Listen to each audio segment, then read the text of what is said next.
called and the numbers that I've mentioned, please proceed here in our starting point right now for the first batch from 15 years old boys category qualifying rounds.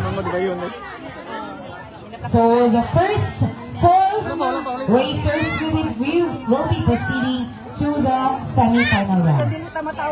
And the rest na hindi nakapasok sa top 4 or yes, top 4 is meron naman tayong LCQ.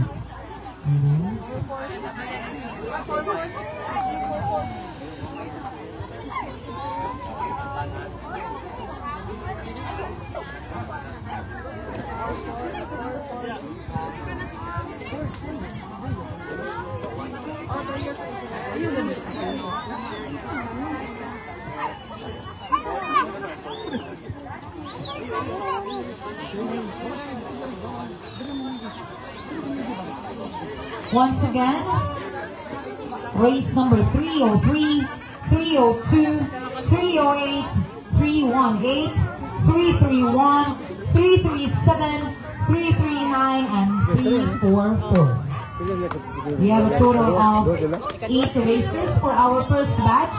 Are they all complete?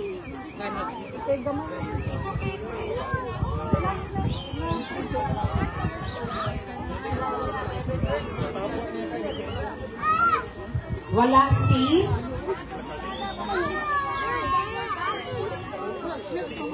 Nathan. Wala si 344. Last call for 344. Wala. Okay. Nakahabol. Alright, so now while waiting, I will be calling the second batch for our 3 years old boys category. Please prepare 358, 360 Calix Bularon, 466 Reeve Isaiah Ladio,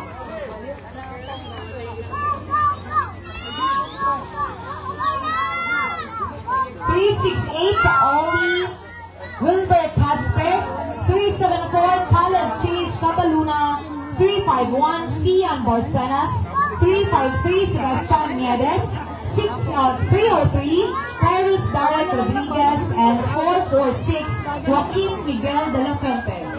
So the names I have mentioned are for the second batch or second heat. I think they're all complete. Is Nathan here?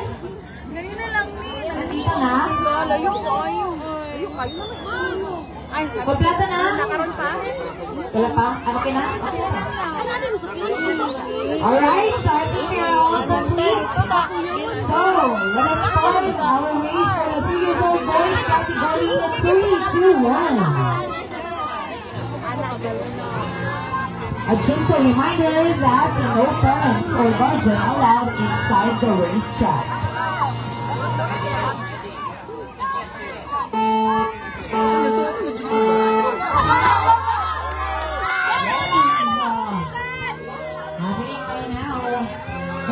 That is Business Park, Barangay Mandugo, Davao City. Here in our racetrack, the 3 years old boys category first heat. Once again, a gentle reminder that no parents or guardian allowed inside the racetrack.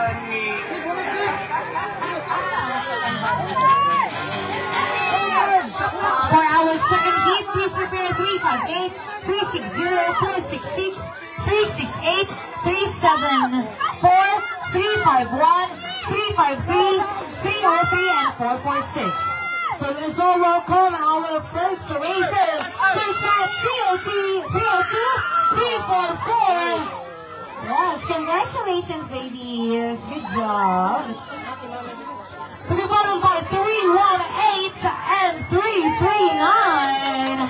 Congratulations. Next we have 337, 331, 303, and 308. So let us give them a round of applause. Congratulations. So that was our first batch, our first hit for the 3 years old boys category. Number 10 ka na.